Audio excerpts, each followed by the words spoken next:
और ट्रंप का वहाँ पे आमना सामना होगा। This time meet Trump as an equal and not as a subordinate. जो युद्ध चल रहा है इसको लेकर के कुछ होंगे और जो क्राइसिस पूरी दुनिया में है, अगर दोबारा जंग स्टार्ट करते जी। हैं, politically and economic cost will be far too great. दूसरा पूरी दुनिया जो है उसके खिलाफ है। ट्रंप चाइना गए, उनका बहुत बड़ा स्वागत हुआ, कहने को दोनों देश बहुत बड़े दुश्मन हैं। ट्रंप चले गए तो तुरंत वहां पुतिन पहुंचते हैं। दर्शा रहा है कि ग्लोबल ऑर्डर जो है बहुत बड़े पैमाने पर चेंज हो रहा है। नमस्कार दोस्तों, आप देख रहे हैं आई ऑफ ट्रूथ। मैं हूं आपके साथ अनु जैन की। आज दुनिया भर में बहुत सारी डेवलपमेंट हो रही है, खासतौर पर अमेरिका, चाइना और पाकिस्तान में बहुत कुछ लेटेस्ट आया है सामने। और इस समय हमारे साथ फॉर्मर मेजर जनरल पीके सहगल सर हैं, जिनके पास हर क्वेश्चन का जवाब होता है। और आज हम उनसे वही पूछेंगे। सर, सबसे इंपॉर्टेंट क्वेश्चन जो बहुत चर्चा का विषय बना हुआ है कि G7 की मीटिंग होने वाली है, कहा जा रहा है कि मोदी और ट्रंप का वहां पे आमना सामना होगा। तो जिस तरह के रिलेशंस पिछले दिनों मोदी और ट्रंप में एक देखे गए हैं, बहुत ही सौर रिलेशन देखे गए हैं, और ट्रंप ने बहुत बार अगेंस्ट बोला है इंडिया के। आपको क्या लगता है, जो दो बड़े नेता मिलेंगे तो क्या होगा? वास्तव में जब प्रधानमंत्री मोदी मिलेंगे, he will this time meet Trump as an equal and not as a subordinate. और वो साफ तौर पर उसको दर्शा देगी कि हिंदुस्तान हर फैसला लेगा जो उसके हित में है, ना कि जो अमेरिका के हित में। हिंदुस्तान रशिया से ऑयल खरीदता जाएगा, हिंदुस्तान रशिया से हथियार खरीदता जाएगा, क्योंकि जो उसको अपनी सिक्योरिटी के लिए और अपनी इकोनॉमिक हालात को सुधारने के लिए लाजमी है, उसके कोई भी समझौता नहीं किया जाएगा। फिर ट्रंप की तरफ से बहुत बड़े पैमाने पर बयानबाजी हुई है। ट्रंप जो है आज शहबाज शरीफ को और आसिफ मलिक के प्रिय हो गए हैं, वो उनकी मर्जी है। लेकिन जहाँ तक हिंदुस्तान का तल्लुक है, हिंदुस्तान बातचीत करने वाला जाएगा अपनी एनर्जी सिक्योरिटी के ऊपर, आर्टिफिशियल इंटेलिजेंस के ऊपर, सेमी कंडक्टर्स के ऊपर, फिर इमर्जिंग टेक्नोलॉजीज़ के ऊपर। फिर हम चाहेंगे कि अमेरिका हमको ज़्यादा से ज़्यादा ऑयल एंड गैस खरीदे ताकि हमारी एनर्जी सिक्योरिटी कायम रहे।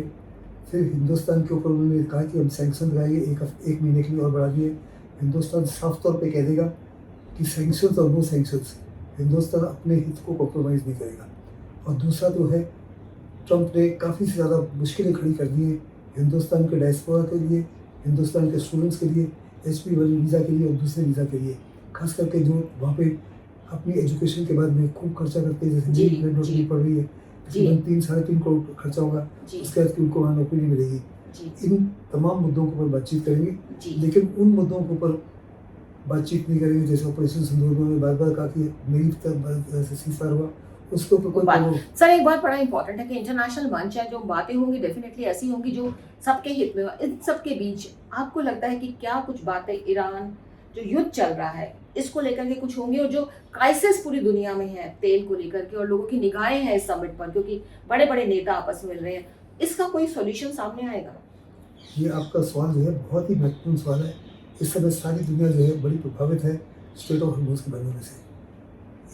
इनफैक्ट अमेरिका खुद भी बड़ा प्रभावित है, वहाँ भी बड़ी ज़बरदस्त अप्रूवल रेटिंग गिर चुकी है ट्रंप की, उसके अपने सांसद खिलाफ हुए हैं। आज अमेरिका के कांग्रेस सेनेट में एक रेजोल्यूशन पास हुआ है अगेंस्ट ईरान वॉर। उसमें पहली बार ये 4 ट्रंप के जो सपोर्टर्स हैं, रिपब्लिकन्स हैं, उन्होंने ट्रंप के खिलाफ वोटिंग की है, और 3 ने वोटिंग से अपने को एब्सेंट रखा है। That means 7 officers Republican party उसके खिलाफ हो गए हैं। फिर हेक्सेट ने कह दिया कि ऑपरेशन एपिक फ्यूरी जो था वो समाप्त हो गया, हमको दोबारा लड़ाई के लिए कांग्रेस की पूर्व की आवश्यकता नहीं है, क्योंकि जो दोबारा ऑपरेशन होगा उसका नाम होगा स्लेज हैमर। बोले कि ये स्लेज हैमर नया ऑपरेशन होगा करने की आवश्यकता। लेकिन साफ तौर पे डोनाल्ड ट्रंप को नजर आ रहा है कि डिप्लोमेसी वुड बी बेटर, क्योंकि अगर दोबारा जंग स्टार्ट करते हैं, politically and economic cost will be far too great. दूसरा पूरी दुनिया जो है उसके खिलाफ है, ट्रंप के अपने एलाइज उसके खिलाफ है। और जहाँ तक सऊदी अरेबिया है, UAE, कतर है और बाकी GCC कंट्रीज है, उन्हें साफ तौर पर कहा है कि अगर जंग दोबारा होती है तो उसका नुकसान GCC कंट्रीज में होगा, उनकी ज़बरदस्त तबाही होगी। अपनी तबाही को चेकमेट करने के लिए उन्होंने साफ तौर पर ट्रंप को कह दिया कि हम किसी प्रकार से अमेरिका को एयर बेसिस का इस्तेमाल नहीं कर देंगे अपने देश के ऊपर से, जिससे अमेरिका के लिए और इजराइल के लिए बहुत ही ज़्यादा मुश्किल हो सकता है। तो आपको लग रहा है कि सर ये मीटिंग कुछ रिजल्ट आएगी? सर, यहाँ ट्रंप की बात चल रही है, तो डेफिनेटली ट्रंप की रीसेंट विजिट चाइना को लेकर के जो है, और लोग की काफ़ी बातें हो रही है कि ट्रंप चाइना गए, उनका बहुत बड़ा स्वागत हुआ, कहने को दोनों देश बहुत बड़े दुश्मन हैं। ट्रंप चले गए तो तुरंत वहां पुतिन पहुंचते हैं। तो इन तीनों देशों के बीच आपको लगता है कि चाइना का क्या रोल है, क्या खेल वो कर रहा है कि एक तरफ ट्रंप को भी बुला रहा है, एक तरफ पुतिन को भी बुला रहा है? देखो, इस साफ तौर पर दर्शा रहा है कि ग्लोबल ऑर्डर जो है बहुत बड़े पैमाने पर चेंज हो रहा है, और चाइना जो है एक किस्म से अमेरिका का इक्वल उभर के आ रहा है। और जहाँ तक पुतिन का ताल्लुक है, वो साफ तौर में पुतिन को जूनियर पार्टनर की तरफ से देख रहे हैं, ना कि बराबरी से। बराबर। एक दूसरे रस्सों में चाइना का जो रोल है उसकी इम्पोर्टेंस बढ़ गई है, जी पेंग का कद बढ़ गया है बनिस्बत बाकी लीडरों से, और साफ तौर पर उन्होंने ट्रंप को भी कहा है कि हम आपके इक्वल हैं, ना कि आपके सबॉर्डिनेट हैं। और जो भी बात होगी वो एज ए इक्वल होगी कि फिर ट्रंप ने बड़ा कुछ कहा कि बड़े बड़े कुछ डील्स वगैरह हुए, चाइना ने उसके बारे में चुप्पी खा ली है। लेकिन आज कहा है कि कुछ हद तक उन्होंने कहा था कि 500 जहाज खरीदेंगे, 200 खरीदेंगे, कुछ एग्रीकल्चर प्रोडक्ट्स के बारे में बातचीत की है, लेकिन उसका भी डील कब कंक्लूड होगी। तो सर यहाँ पे आपको लगता है चाइना का बड़ा इंपॉर्टेंट रोल है कि अमेरिका से भी वो बना के रख रहा है क्योंकि उसको सुपर पावर बनना है, और दूसरी तरफ पुतिन रशिया से भी वो अपने संबंध नहीं बिगाड़ रहा है? इसमें कोई एक किस्म से दो राय नहीं है जी। चाइना जो है फायदा उठा रहा है इस लड़ाई में, जो दोनों तरफ की लड़ाई हो रही है, रशिया यूक्रेन, और दूसरा अमेरिका, ईरान और इजराइल की, सबसे बड़ा जो गेनर और विनर है वो चाइना। तो चाइना की हमने बात करी, अब हम पाकिस्तान पे आते हैं, और आपने कहा कि पाकिस्तान, उन्हीं आपने जिक्र भी किया नवाज उनका, जिस तरह से पाकिस्तान का रोल रहा है कि अभी उन्होंने अपने ट्रूप भेज दिए हैं, और एक तरफ से पाकिस्तान में इतनी खस्ता हालत है, कंगाली की हालत चल रही है, दूसरी तरफ से पाकिस्तान दिखा रहा है कि नहीं, हम कितना इंपॉर्टेंट रोल प्ले कर रहे हैं जो युद्ध चल रहा है उसको रुकवाने के लिए, और अपने ट्रूप्स भेज दिए। उनकी जनता जो है इसके अगेंस्ट है, काफी लोग निंदा भी कर रहे हैं कि आप पहले अपना घर तो संभालिए फिर बाहर भेजिए। तो क्या मकसद है पाकिस्तान का? पाकिस्तान का मकसद है कि अमेरिका को बेवकूफ बनाना। अगर आपको याद होगा, डोनाल्ड ट्रंप जब आए थे 10 में, उन्होंने साफ तौर पर कहा था कि $32 बिलियन खर्च किए, और पाकिस्तान सबसे डीवियस रहा, और वो हमारे लोगों को और हमारे ट्रूप्स को डस्ट करता रहा, और हमको सब अकल नहीं आई। अभी भी उसके क्या कहते हैं बनाए हुए ट्रैक पे फंस गए। ना तो ईरान को वास्तव में चाइना पाकिस्तान के ऊपर भरोसा है, ना अमेरिका के ऊपर भरोसा है, और साफ तौर पे अमेरिका को नजर आ रहा है कि पाकिस्तान जो है डबल रोल प्ले कर रहा है। ईरान को भी समझ आ रहा है कि डबल रोल प्ले कर रहा है। एक तौर पर अमेरिका ने स्ट्रेट ऑफ हॉर्मुज़ को ब्लॉकेट कर दिया है, लेकिन पाकिस्तान के माध्यम से उन्होंने 6-7 रास्ते खोल दिए, जहाँ पाकिस्तान के माध्यम से चाइना के पास ऑयल पाइपलाइन, ऑयल जा रहा है, गैस जा रहा है, बाकी सामग्री जा रही है, दुनिया से जो इम्पोर्ट हो रहा है ईरान में पहुंच रहा है। तो दूसरे तस्वीर में जो ट्रंप का सैंक्शंस का उतना असर नहीं पड़ रहा ईरान के ऊपर जितना पड़ना चाहिए। दूसरा, साथ में उन्होंने सऊदी अरेबिया के साथ डिफेंस पैक्ट कर लिया, वहाँ पे उन्होंने एक स्क्वाड ऑफ वाइजर भी भेज दिए, 8,000 ट्रुप्स भी कर दिए। यानी दूसरे लफ्ज़ों में, अगर कल ईरान सऊदी अरेबिया के ऊपर हमला करता है, जो अवश्य करेगा अगर अमेरिका ने हमला किया तो डिफेंस पैक्ट के मुताबिक पाकिस्तान को ईरान के ऊपर हमला करना पड़ेगा, वो किसी प्रकार से नहीं करेगा। ऐसे में पाकिस्तान अपनी ही एक किस्म से फंसेगा। और जहाँ तक पाकिस्तान के लोग हैं, पाकिस्तान के लोग जो है वो किसी प्रकार से नहीं चाहते इस बात के समझौते के। और तो आसिफ मुनीर की और शहबाज शरीफ की काफ़ी ज़्यादा निंदा हो रही है, और साफ तौर पे कह रहे हैं कि हमारे देश के अंदर तो महंगाई आसमान को छू रही है, आप इसको बेरोजगारी को कंट्रोल कीजिए, महंगाई को कंट्रोल कीजिए, अपना हेल्थ केयर बढ़ाइए, अपना इंफ्रास्ट्रक्चर बढ़ाइए, मेडिसिन नहीं है, खाने की चीज़ें नहीं है, भुखमरी ज़बरदस्त है, इनकी नज़र कीजिए बजाय इस माफी के। पाकिस्तान की बात चलिए तो एक और है कि अभी हाल ही में बिल्कुल स्टेटमेंट आई है वहाँ के प्रेसिडेंट की कि तालिबान जो है भारत के हाथ का खिलौना है। मतलब तालिबान जो कर रहा है और तालिबान जो करना चाहता है वो भारत के कहने पर करना चाह रहा है। कभी तो एक तरह से बहुत जबरदस्त दोस्ती थी पाकिस्तान और तालिबान में, अब एक दूसरे के दुश्मन बने हैं और भारत को बीच में इन्वॉल्व कर रहे हैं। तो यहाँ क्या ट्रिक है ये पाकिस्तान की, भारत को इन्वॉल्व कर रहा है इन सब चीजों में? देखो, पाकिस्तान को साफ तौर पर नजर आता है कि जो उनका खेल था बहुत बड़े पैमाने पर, वो खेल जो है विफल हो गया है।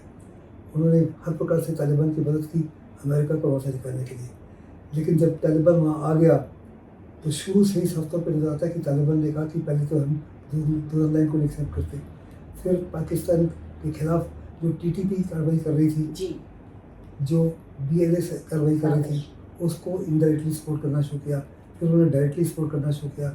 बड़े पैमाने पर पाकिस्तान के अंदर कई प्रकार के ऑपरेशन चले हैं TTP के माध्यम से, बलूचिस्तानी के माध्यम से, और पाकिस्तान ने उसके ऊपर हवाई हमले किए और अभी पाकिस्तान साफ तौर पे जानता है कि हिंदुस्तान और अफगानिस्तान के रिलेशन, जहाँ वहाँ पे अफगानिस्तान में तालिबान सरकार है, उनके रिश्ते होते हैं आपस में बहुत अच्छे हैं। जी हिंदुस्तान हर प्रकार से तालिबान की मदद कर रहा है, हर प्रकार से उनको खाद्यान्न, उनको हमने 50,000 टन गेहूँ दिया, उनको मेडिसिन दिए, उधर कई इंफ्रास्ट्रक्चर प्रोजेक्ट्स बना रहे हैं। और तालिबान के या अफगानिस्तान के सरकार के जो विदेश मंत्री है वो भी हिंदुस्तान में आए। हिंदुस्तान ने फॉर्मली रिकग्नाइज तो नहीं किया, लेकिन आपसी संबंध बहुत इम्प्रूव हो चुके हैं, जो पाकिस्तान को अच्छा नहीं लग रहा है सर। फिर ये साथ सब में हिंदुस्तान ने कहा इंडस वाटर ट्रीटी से पानी रोके। जी जो सर हाँ बहुत इंपॉर्टेंट है कि जो अभी कोर्ट का जो निर्णय आया इंटरनेशनल कोर्ट का, और पाकिस्तान कह रहा है कि हमारी फतह हुई है, जबकि हिंदुस्तान ने कह दिया कि हम इसे नहीं मानते। तो एग्जैक्टली क्या है सर वो? पाकिस्तान फतह नहीं हुई, पाकिस्तान कहता है उनकी जीत हुई है, जी क्योंकि जो ट्रिब्यूनल ने फैसला दिया वो तो उनके हित में है। लेकिन हिंदुस्तान ने कहा कि जो ट्रिब्यूनल है वो इलीगल है, और ट्रिब्यूनल के फैसले जो पुराने भी है वो इलीगल कॉन्स्टिट्यूशन है, जी उस कोर्ट के हम फैसले मानते नहीं मानते हैं, हैं, और जी। हम किसी प्रकार से उनको मानने की तैयार नहीं करेंगे। हमने साफ तौर पे कहा है कि लहू और पानी एक साथ नहीं चलेंगे, और इसमें किसी प्रकार का कोई अल्टरनेटिव नहीं है। जो खुशियां मना रहे हैं पाकिस्तान वो बेकार है, मतलब खुशियां जो मना रहे हैं कि हमारी जीत हो गई है, हमने ट्रिब्यूनल में जाके कोर्ट केस जीत लिया है। वो खुशियाँ जो है केवल डोमेस्टिक कंजम्पशन के लिए, अपने डोमेस्टिक ऑडियंस के लिए। डोमेस्टिक ऑडियंस को तो कल ही पाकिस्तान के एक पुराने मुस्लिम लीडर ने, कुछ और लीडर्स ने कहा कि हिंदुस्तान के 2 एयरफील्ड्स पूरी तरह से बर्बाद कर दिए, और जिन एयरफील्ड का नाम लिया वो हिंदुस्तान में एयरफील्ड एग्जिस्ट नहीं नहीं है बिल्कुल। लेकिन तो मतलब पाकिस्तान की जनता को बहलाने के लिए इस तरह की बयानबाजी की जाती है। सर का कहना है कि आपको लगता है कि सर जनता अभी इतनी अवेयर नहीं है और जनता बेवकूफ है क्या? मतलब लोग काफी अवेयर हो गए, लोगों को पता रहता है कि एग्जैक्टली क्या हो रहा है। तो क्या जनता को बेवकूफ बनाया जा सकता है मतलब आज के समय में? जनता को बेवकूफ नहीं बनाया जा सकता, क्योंकि आज सोशल मीडिया के माध्यम से बिल्कुल सब पता चलता है। सब कुछ पता है। और ये भी पता लग गया कुछ 3-4 दिन पहले कि जो इमरान खान को हटाया गया वो भी अमेरिका की साजिश थी, और अमेरिका की साजिश के माध्यम से इमरान खान को हटाया गया। बिल्कुल। और ये पाकिस्तान की सरकार के लिए एक किस्म की बड़ी बुरी खबर है। जी तो सर टोटलिटी में अगर हम कहें, हमने कई मुद्दों पे बात करी, यहाँ पे हमने चाइना का भी जिक्र किया, ट्रम्प का भी जिक्र कर लिया, पाकिस्तान की भी बात कर ली, लेकिन टोटलिटी में वही बात घूम फिर के वहीं पे आती है कि जब हम इंतजार कर रहे हैं जून का, जब 2 महान शक्तियां आपस में मिलेंगी और सबको इंतजार रहेगा उसका रिजल्ट क्या हो, क्योंकि सबकी निगाहें टिकी हैं कि शायद युद्ध खत्म होने की कुछ बात हो जाए। लास्ट पे क्या कहना चाहेंगे सर इस पर? देखो, अमेरिका साफ तौर पे जानता है कि हिंदुस्तान एक ऐसा देश है जिसकी इन्फ्लुएंस जो है बहुत बड़े पैमाने पर दुनिया भर में फैल गई है, और हिंदुस्तान की एक सेम वॉइस है जिसके बहुत अच्छे रिश्ते रहते हैं अमेरिका के साथ में, ईरान के साथ में, इसराइल के साथ में, रशिया के साथ में, यूक्रेन के साथ में। और हिंदुस्तान के प्रधानमंत्री ही एक ऐसा इंसान है जो वास्तव में इस युद्ध को रोकने में मिडल ईस्ट में और रशिया यूक्रेन में बहुत बड़ा भूमिका निभा सकते हैं, और उनको उम्मीद है कि हिंदुस्तान कुछ बड़ा कदम उठाएगा। मुझे साफ तौर पर नजर आता है, जैसे आपको उन्होंने पुतिन ने एक एससीओ कॉन्फ्रेंस में कहा था कि it is not an era of war. इसी माफी को एडवाइस देंगे ट्रम्प को कि जल्दी से जल्दी उनके हित में, अमेरिका के हित में, दुनिया के हित में कि ये जो है मिडिल ईस्ट की जंग है इसको खत्म कर दीजिए। तो दोस्तों यहाँ पे हमने सर से बात करी और बहुत इंपॉर्टेंट है जो मीटिंग होने वाली है, और इसमें मैसेज जो है उसमें जो निकल के आएगा उसका देश तो क्या मतलब भारत हो क्या, दुनिया भर के लोगों को इंतजार है, क्योंकि ये एक मंच है जिस मंच में पहली बार इतने जो कॉन्फ्लिक्ट हुआ उसके बाद इतने बड़े बड़े लीडर मिल रहे हैं और ट्रम्प और मोदी आमने सामने होंगे। सर आपने